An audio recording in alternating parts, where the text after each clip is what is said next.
America, Europe దేశాల దాష్టీకంతో బలవుతున్నటువంటి దేశాలు పరోక్షంగా రష్యా, చైనాలకు బెనిఫిట్ అవుతున్నాయి ఏంటో తెలియదు.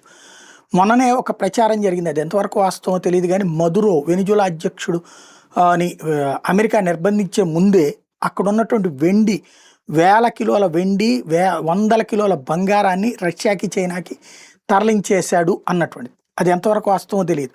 ఇదే సందర్భంలో ఇప్పుడు మరొక చర్చ నడుస్తోంది.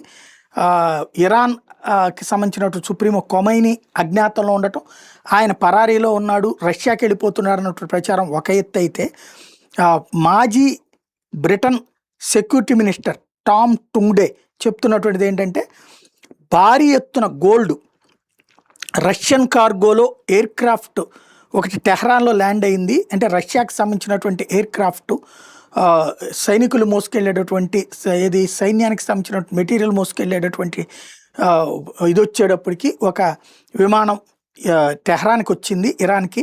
అక్కడి నుంచి భారీ ఎత్తున బంగారాన్ని తీసుకువెళ్ళిపోయారు.